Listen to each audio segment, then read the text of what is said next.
we'll be doing my favorite segment, which is This Week in Freight, powered by my friends over at DAT. You guys, we're going to jump in with that right away. This is 100% viewer submitted, you guys. If you guys want your lane broken down in the show, I need you to email my team, podcast@thefreightcoach.com. And again, you guys, I'm just here to teach you guys how I personally read freight markets as I'm going out there and bidding on freight, whether it's short-term, long-term, however that looks. And I know like right now in particular, there's so much noise out there about how crazy and chaotic things are. And I'm never going to sit here and say that it's not that way, but we're paid to find the stability. So that's what I'm going to sit here and help you guys out with. So today's lane, Omaha, Nebraska to Columbus, Ohio.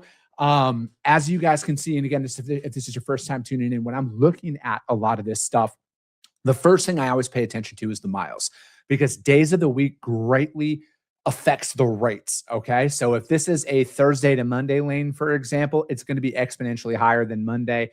Pick Monday, deliver Wednesday, because that added days of transportation. People just look to be compensated for their time, right? Shocking. Who would have thought? But most importantly, you guys, right now more than ever, we need to look for that stability marker, okay? And this lane has been very stable, all right? Very stable throughout all of this. So that's why I think it's very important that when we see national averages, when we see tender rejections, when we see certain things out there, we got to remove the fact that this might not apply to the lanes that I'm moving.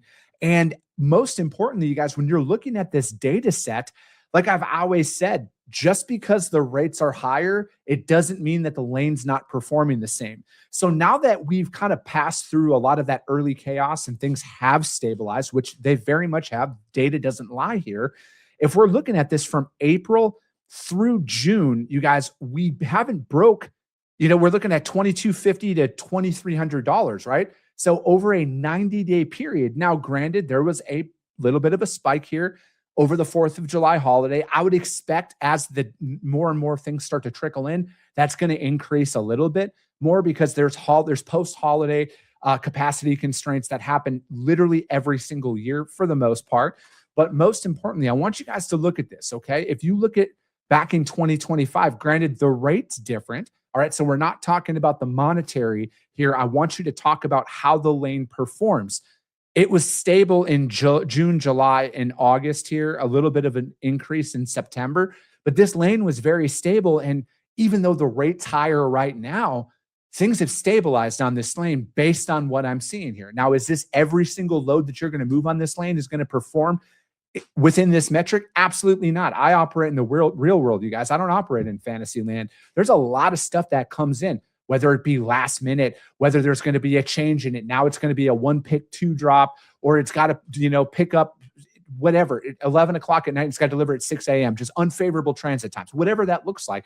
There's a lot of factors that come into play. But again, we're paid to find the stability out there on these lanes, you guys. We're not paid to fearmonger and sell our customers on how, everything's chaotic, diesel this, Middle East conflict and capacity, blah, blah, blah, blah. Like, they literally pay us to find and be the calm amongst the storm. Like, let everybody else out there fearmonger in their sales tactics. This lane is about as stable as I've seen. And we break down three lanes a week on this show, you guys, and we've been doing it now since like February. So the fact of the matter is we've reached a point on this lane. I would assume outside of this week, I've seen post-holiday hangovers last a couple of weeks. So I don't want to sit here and say by July 20th, for example, but things are going to stabilize. This lane has stabilized, and it's performing almost identical to how it was at this time last year, albeit a higher rate, okay? So you need to take that into consideration, because at the end of the day, you guys, the rate's the rate, all right? I cannot control the rate, especially out in the open market when you're playing in the spot market. Now, if you're on contract, I'm assuming you're probably wearing it a little bit on this one, but if you're in a spot market situation, I would be very much quoting the exact same. I'm not going to tell you guys what to quote because I don't want to cost you any money, but if I'm looking at the data set that's right here, mark up how you see accordingly, however you do, and I would stay there. All right, I would stay there, because from what I'm seeing, this lane has stabilized, and I would bet it's going to continue to stabilize here and remain the same probably throughout the rest of the summer. So if this is your lane out there, I would let it rip. Honestly, I would let it rip. That's how I would personally be doing it. And the beauty of what I say here, you guys, is like I actually move freight. All right, I got 9 pickups going on today. I had 6 deliveries already pre 7 a.m. Okay. So like I'm in the trenches doing that with you guys.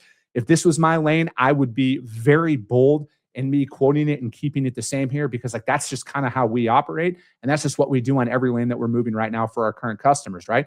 We remove the spikes that happen. We eat it during those times and we service. All right. That's got to be your main point of emphasis no matter what. Communication will always go down as the biggest value add you can bring into your customer service. Obviously, is equally important, but again, you need to find this stability in the chaos. All right. Let everybody else fear monger. You go in there and operate. All right. Nothing that I've seen out here during this market shift that's been going on.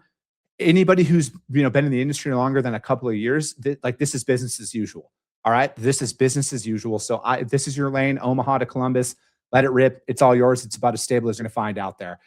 That's This Week in Freight, powered by my friends over at DAT. Again, you guys, if you guys want your lane broken down, email my team, podcast@thefreightcoach.com.